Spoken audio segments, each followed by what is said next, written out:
జనవరి నెలలో ప్రథమార్థంలో ముఖ్యమైన తిథుల గురించి క్లుప్తంగా వివరంగా తెలుసుకుందాం. 4వ తారీఖున ఒట్టుక కాళభైరవ స్వామి యొక్క అష్టమి సందర్భంగా, అలాగే 11వ తారీఖున అమావాస్య సందర్భంగా మనమందరం కూడా గృహంలో కాళభైరవ అష్టకాన్ని వినడం, కాళభైరవ స్వామి యొక్క పూజ చేయడం, కాళభైరవ స్వామి యొక్క ఆశీస్సులు పొందడం వల్ల గృహంలో సకల అష్ట కష్టాలు తొలగిపోతాయి. అలా గృహంలో కుదరాలైనటువంటి వారికి ఈ కింది నెంబర్ సంప్రదించినట్లయితే మీకు కాళభైరవ హోమాన్ని చేయించి ప్రసాదం కూడా పంపించడం జరుగుతుంది. అలాగనే మీ యొక్క గృహంలో ఏదైతే అనుకుంటున్నారో అది విజయం సాధించలేకపోతున్నారా, ధనాన్ని ఆకర్షించలేకపోతున్నారా, ఉద్యోగాన్ని ఆకర్షించలేని పరిస్థితిలో ఉన్నట్లయితే ఈ యొక్క పాత్ర కంచు పాత్ర, స్వర్ణాకర్షణ కాళభైరవ అక్షయ పాత్ర అంటారు. ఈ లోపల 12 రాసులను అచ్చు వేయడం జరుగుతుంది. ఈ యొక్క పాత్రను మనం గృహంలో ఉంచుకొని ప్రతిరోజు ఉదయం పూజ చేసిన తదనంతరము అగరబత్తులు తిప్పిన తర్వాత ఈ పాత్ర చుట్టూ ఇలా 3 సార్లు తిప్పి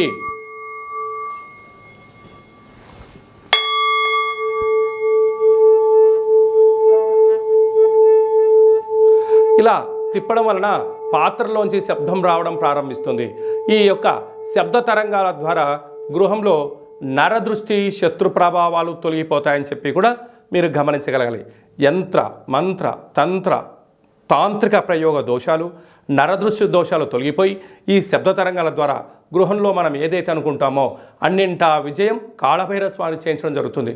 మనకు ఈ యొక్క అక్షయ పాత్ర మరియు ఒక కాళభైరవ స్వామి యొక్క పిరమిడ్ని, కంకణాన్ని, డాలర్ని, ఒక ఒట్టిని, ఒక కాళభైరవ హోమాన్ని చేయించి మీకు పంపించడం జరుగుతుంది. కనుక ఈ యొక్క పాత్ర మన గృహంలో 100 సంవత్సరాలు పదిలంగా ఉంటూ మనల్ని, మన కుటుంబాల్ని, మన వ్యాపారాల్ని, మన సంస్థల్ని నిత్యము రక్షిస్తుందని చెప్పి గమనించాలి. ఆసక్తి గలవారు ఈ కింద నెంబర్ సంప్రదించి ఈ యొక్క అక్షయ పాత్రను సొంతం చేసుకోగలరు. అలాగనే ఈ 2023వ సంవత్సరం 31వ తారీఖు ఆదివారం రోజు వచ్చింది.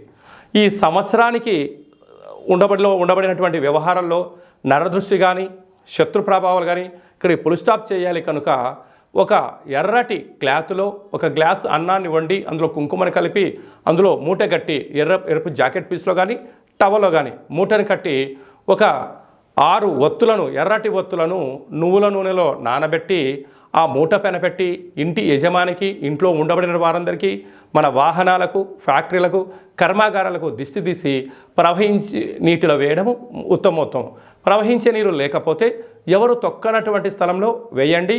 ఈ సంవత్సరంలో ఉండబడినటువంటి ఈర్ష్య, ద్వేషం, పగ, ప్రతీకారాలకు, నరదృష్టికి ఇది పులి స్టాప్ అని చెప్పి గమనించాలి.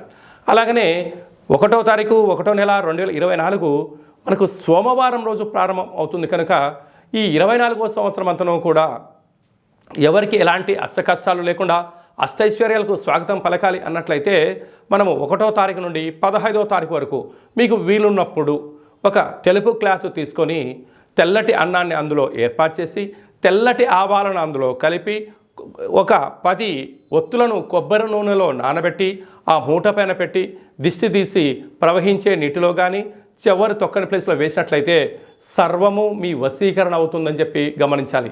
విద్యార్థులకు విద్య, ఉద్యోగస్తులకు ఉద్యోగము, వివాహం కాని వారికి వివాహము, సంతానం లేని వారికి సంతానం, అంటే మీకు ఏదైతే సమస్య ఉందో అవి నెరవేరాలని చెప్పి దిష్టి తీసి బయట వేసినట్లయితే ఈ కొత్త సంవత్సరం అంతను కూడా అద్భుతమైన ఐశ్వర్యానికి మీరు స్వాగతం పలుకుతారు. మీకు ఇక్కడ ఏమైనా అర్థం కాకపోతే ఏ నక్షత్ర జాతకులు, ఏ పేర్ల వాళ్ళు ఏం చేయాలో కూడా ఈ కింది నెంబర్ని సంప్రదించినట్లయితే మీకు సవివరంగా సంపూర్ణంగా కూడా తెలియజేయడం జరుగుతుంది. అలాగనే మీ వ్యక్తిగత జాతకం తెలుసుకోవాలనుకుంటున్నారా? పుట్టినటువంటి తేదీ, నెల, సంవత్సరం, పుట్టిన సమయాన్ని రాసి పంపించినట్లయితే 100 సంవత్సరాల జాతకాన్ని సవివరంగా సంపూర్ణంగా రాసి పంపించి మీరు పుట్టినప్పుడు గ్రహ గమనాలు ఎలా ఉన్నాయి, ప్రస్తుతం ఎలా ఉన్నాయి, రాబోయే కాలంలో ఎలా ఉండబోతున్నాయో సవరంగా రాసి పంపించి తెలియజేయడం కూడా జరుగుతుందని చెప్పి గమనించాలి. అలాగనే చాలామందికి పుట్టినటువంటి కాల సమయంలో డేటా ఆఫ్ బర్త్లు లేనటువంటి వారికి మీ పేరు యొక్క మొదటి అక్షరాన్ని అనుసరిస్తూ గవ్వల ద్వారా అనగా రమణ శాస్త్రం ద్వారా కాళభైరవ ఉపాసన చేత భూత, భవిష్యత్, వర్తమానాన్ని తెలియజేయడం కూడా మీకు జరుగుతుందని చెప్పి గమనించాలి. కనుక వ్యక్తిగత జాతకం కానీ అలాంటిది ఏదైనా తెలుసుకోవాలనుకున్నట్టయితే ఈ కింద నెంబర్ సంప్రదించినట్లయితే వాట్సాప్ ద్వారా కానీ, ఆన్లైన్ ద్వారా కానీ, ఆఫ్లైన్ ద్వారా కానీ, ఫోన్ కాల్ ద్వారా సంప్రదించినట్లయితే అపాయింట్మెంట్ తీసుకొని సంప్రదించగలరు. మీకు ఆధ్యాత్మిక సలహాలు, సూచనలు ఇవ్వడం జరుగుతుంది. అలాగనే మీ యొక్క అబ్బాయి కానీ అమ్మాయికి కానీ ఎంత గట్టి ప్రయత్నం చేసినా వివాహం అవ్వడం లేదా, వచ్చేటువంటి సంబంధం ఎందుకు ముడిపడట్లేదా అనేటువంటి విషయాన్ని కూడా మనం తెలుసుకోవచ్చు. కనుక ఎందుకు సంబంధం రావట్లేదు, వచ్చేటువంటి వధువు వరుడు యొక్క జాతకాలు కలుస్తున్నాయా, వారికి సంతాన యోగం ఉందా, రాజయోగం ఉందా, ఎలాంటి యోగాలు కూడా తెలియజేయడం జరుగుతుంది. అలాగే గతంలో వివాహమైన దంపతులు నిత్యం తరచూ గొడవ పడుతున్నారా, కొన్ని యొక్క జాతకంలో స్వల్పమైన మార్పులు చేయడం వల్ల ఈ పోలీస్ స్టేషన్లు, గొడవలు, కోర్టు కేసుల నుంచి విముక్తి చెంది సుఖవంతమైన ప్రశాంతవంతమైన జీవనానికి స్వాగతం పలకడానికి సూచనలు ఇవ్వడం జరుగుతుంది. మీ యొక్క అబ్బాయి కానీ అమ్మాయి కానీ మనవడు కానీ మనవడు కానీ పుట్టినట్లయితే పేరు యొక్క మొదటి అక్షరం ఏం పెట్టుకోగలగాలి, పేరులో ఉండబడిన బలం ద్వారా వారికి ఎలాంటి ఫ్యూచర్ ఉంటుందో చిన్నపిల్లల యొక్క పేర్లను, ఆధ్యాత్మికమైనటువంటి నామాలను తెలియజేయడం జరుగుతుంది. కనుక చాలామందికి కాళభైరవ మంత్ర ఉపదేశం ఎలా చేయాలి, కాళభైరవ మంత్ర సాధన ఎలా చేయాలి, అష్ట కష్టాల్ని మనమే స్వయంగా ఎలా తగ్గించుకోగలగాలో అనుకుంటున్న వారందరికీ కూడా మన యొక్క దేవాలయంలో కాళభైరవ మంత్ర ఉపదేశం చేయడం జరుగుతుంది. మంత్ర సాధన ఎలా చేయాలో కూడా ఏర్పాటు చేయడం జరుగుతుంది. కనుక ఆసక్తి గలవారు ఈ కింద మనం సంప్రదించి స్వామి యొక్క ఆశీస్సులు పొందగలరు. ఈ యొక్క నూతన ఆంగ్ల సంవత్సర ప్రారంభంలో అందరికీ శుభం, జయం, లాభం కలగాలని ఆశీర్వదించడం జరుగుతుంది. ఓం కాళకాలాయ విద్మహే కాళాతీతాయ ధీమహి తన్నో శ్రీ స్వర్ణాకర్షణ నరదృష్టి నివారణ కాళభైరవ దేవత అనుగ్రహ ప్రసాద సిద్ధిరస్తు తదాస్తు. ఈ వీడియో మీకు నచ్చినట్టయితే లైక్ చేయండి, షేర్ చేయండి, మా ఛానల్ని సబ్స్క్రైబ్ చేసుకోండి. మేము చేస్తున్న ఆధ్యాత్మిక వీడియోలు అందరికన్నా ముందుగా మీకు నోటిఫికేషన్ రావాలి అన్నట్టయితే గంట సింబల్ ప్రెస్ చేయండి, పైన ఆల్ అని బటన్ తెలియచేయండి. ఈ భక్తి సమాచారాన్ని భగవద్బంధులకు, మిత్రులకు, స్నేహితులకు చేరవేయండి. సనాతన ధర్మాన్ని పరిరక్షించండి.